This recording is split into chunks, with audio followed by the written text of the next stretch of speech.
What's up, guys? Welcome back to the channel. So it finally stopped snowing and warmed up a little bit today, so the weather's pretty good. I figured I would get out here and do a couple things to the STI. So I just got back from doing a data log, and it turned out pretty good. I think we're getting a lot closer. I was hitting about 16 pounds of boost, and everything looked good. The timing looked good. The fuel looked good. So I think now we can just start kind of turning it up. I'm not exactly sure how high up we're gonna be able to go. I am running 93 octane with no ethanol. So I'm hoping we should be able to get up past 20 pounds, maybe 22 to 24 pounds of boost. Sorry for the background noise. We live pretty close to a fire station. So at the very least, I would like to get the transmission fluid changed out. And I need to adjust my clutch pedal. It's engaging, it's pretty high up where it engages, so I want to bring that down a little bit closer to the floor. Maybe when I'm under there doing the transmission, I'll look at the power steering rack bushings, and maybe we can get that done also. And I also have the engine cover that goes underneath the motor. I think if I get under there and I don't see any leaks or anything, I think I might throw that on there. I've left it off just in case, so I can see if there's any leaks when the car sits overnight and it's not just pulling up on that engine cover and I'm not able to see it. So anyways, let's get this car jacked up and start getting a couple things done.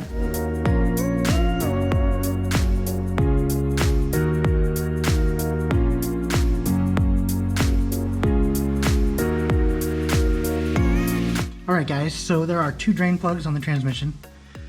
There's this one right here, which is a 14, and that one is a 21. So we will get both of those off of there and let this thing drain.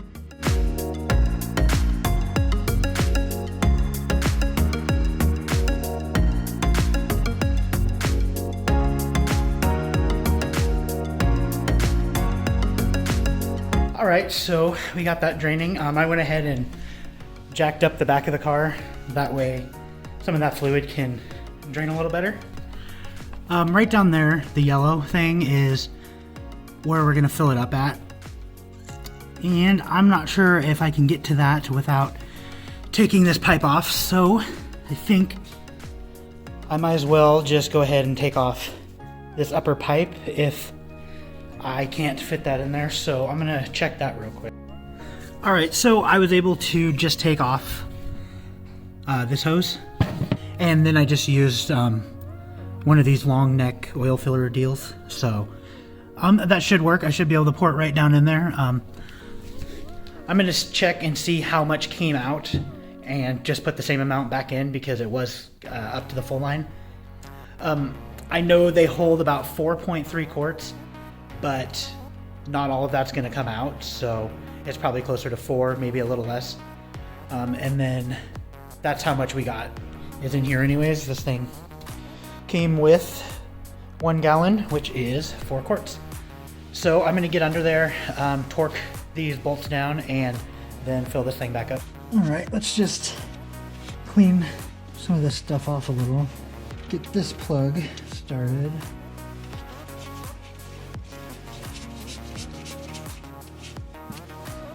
This back one right here is going to be torqued down to 36, and this one will go to 52.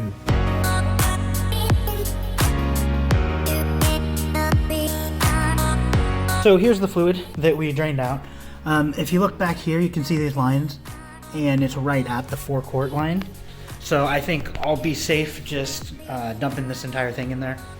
Then we'll check the level again, but I think this should be good. We pretty much got all of it out of there, so I'm gonna go ahead and fill this thing up with fluid.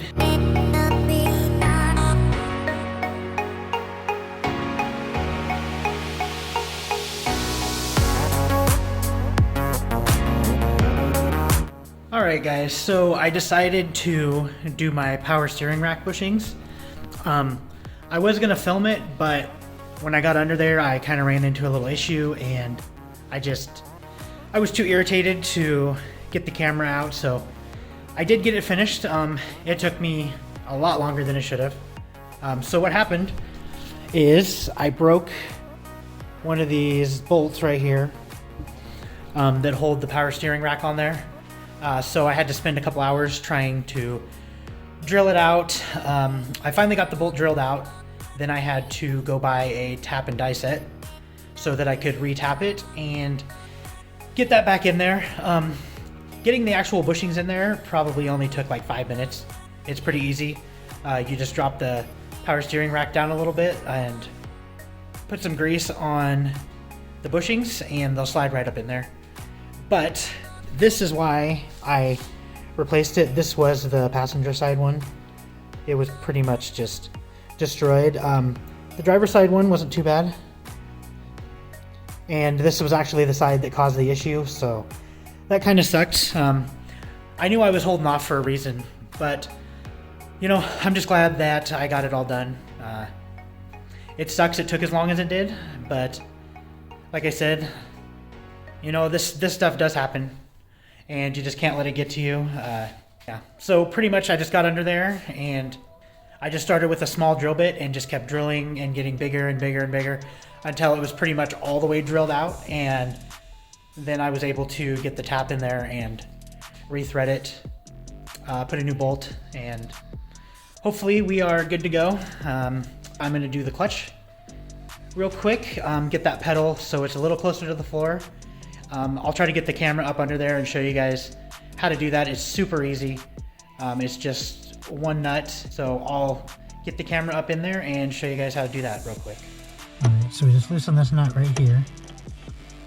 I think the proper way to do it is actually to take this off, pull this cotter pin, and this whole thing will come off there, and then you can actually twist this piece right here. But I'm just going to do it like this. So I just have my pliers on there, and I'm just slowly twisting that. So I just twisted that rod. I just threaded it. I guess it would be counterclockwise, looking at it this way. And so now we have a little more play right here at the top of the pedal right there. It used to be a lot tighter than that, so I think we'll try that out and see how it works. So now I just need to tighten that bolt, and that's it. It's pretty simple. All right, guys. So it's been a couple days since I did the transmission fluid and power steering rack, all that stuff. It's a lot nicer outside, so I figured I'd get out here and do a couple things. So I think the first thing I want to do is get rid of this pipe right here and replace it just with regular hose. So I'm just going to tee in right here and then bring a hose over to here and get rid of that piece. I don't know if that'll fix the issue or not. Just I get a lot of oil built up in there from all the Blobeye that's on this motor, so I just kind of want to get rid of that pipe. Maybe that has something to do with it getting clogged up in there.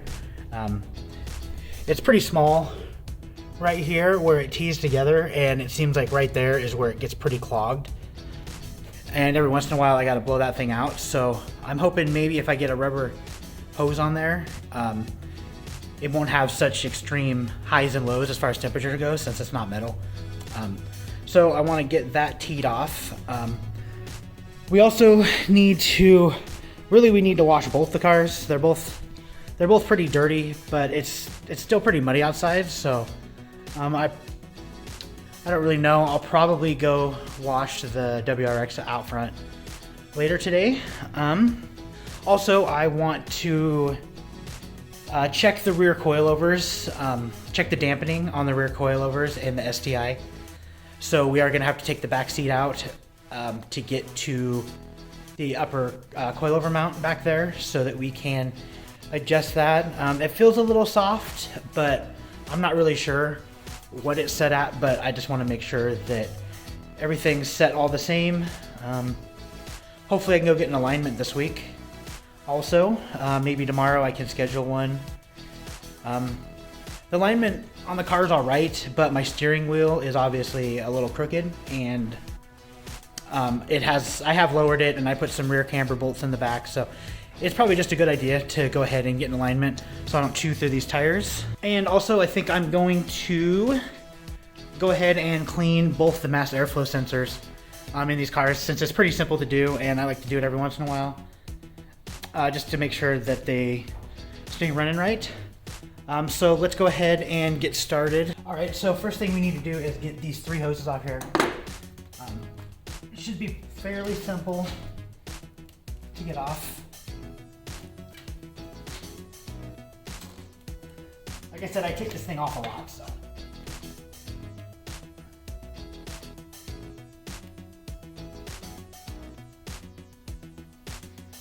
We have this T, we'll tee off, and we can put this in right over here, and then we just have to cut a little short length of hose.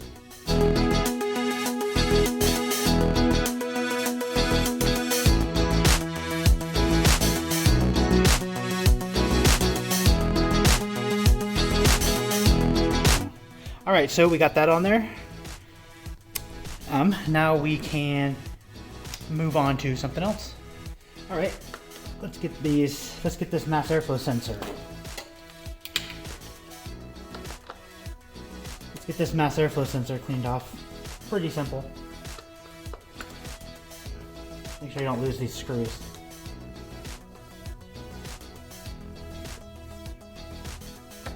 Pop that guy out of there.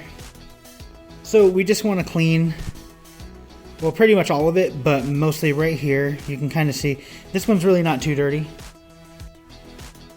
As you can see the metal is still kind of shiny, but we'll just go ahead and hose this one down and then move over to the STI and get that one hosed down too with this mass airflow sensor cleaner.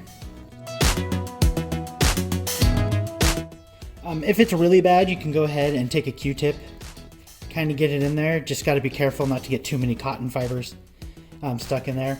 Also, you want to check this O-ring, make sure it's good. I've already replaced this O-ring, so it's pretty much brand new. Then we'll just stick that in there, tighten it back up, and then move over to the STI and do the same thing on that one.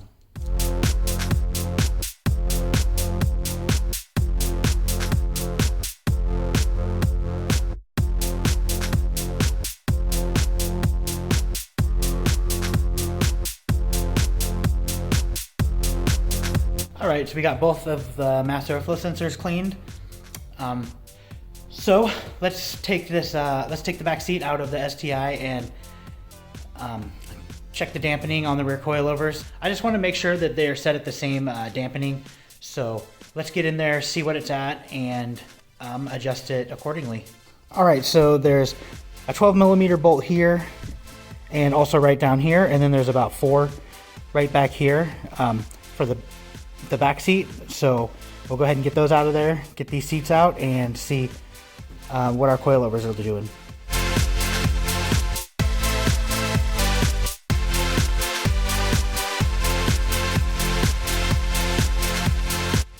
Alright guys, so we have one right here, one right there, one right there, and then we should be able to pull the back seat out.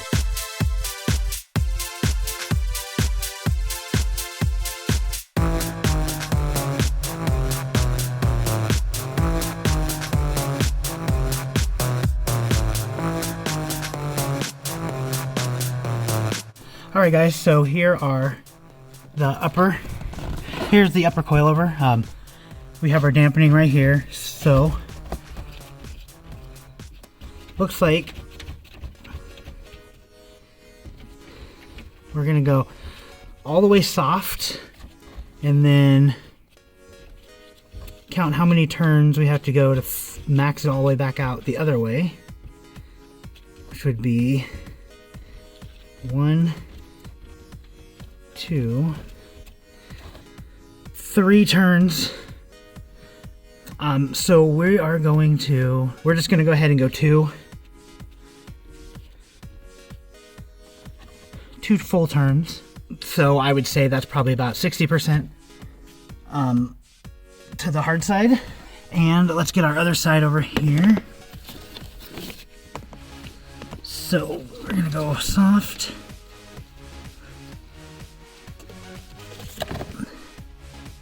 That's 1, 2, 3. So,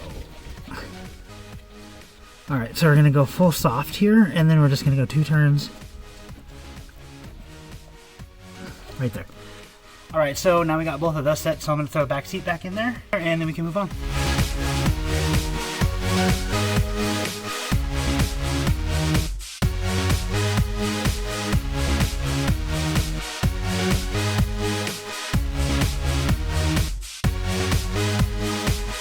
All right, now we got that done. So I think I'm gonna go ahead and pull this thing out front and give her a wash because she's looking pretty dirty.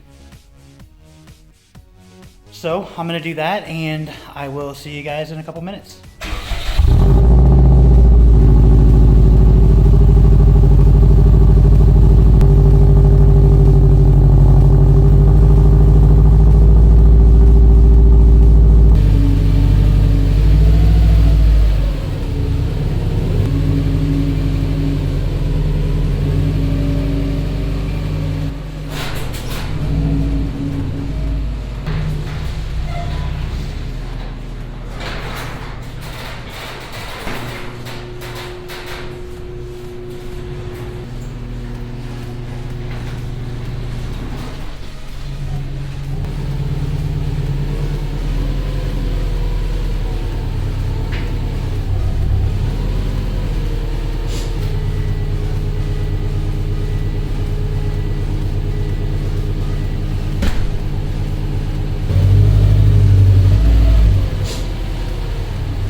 All right guys, so as you can see, we got her all washed up.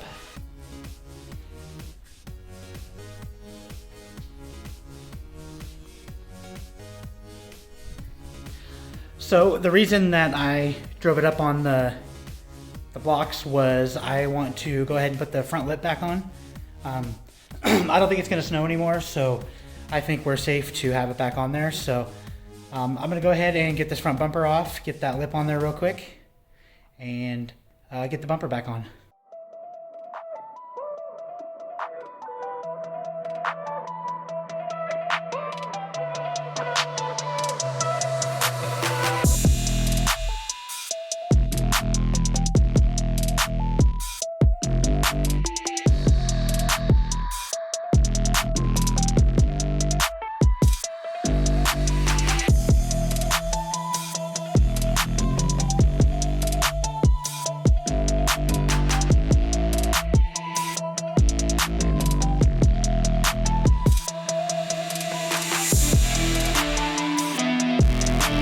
Alright guys, so we got the front lip on there. It's pretty crazy how much just that lip changes the way the car looks. As you can see, it's pretty low now with that lip on there. But yeah, it's just one of the $60 lips off eBay. I got another one up here that I broke. Then I bought this one and I had to take it off because of all the snow. So that's how she looks now. I think that is probably going to be it for today.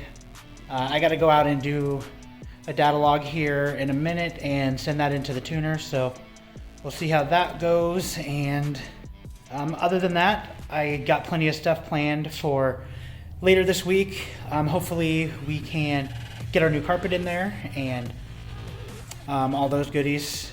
I need to go buy a shampooer so we can clean the carpet before we put it in.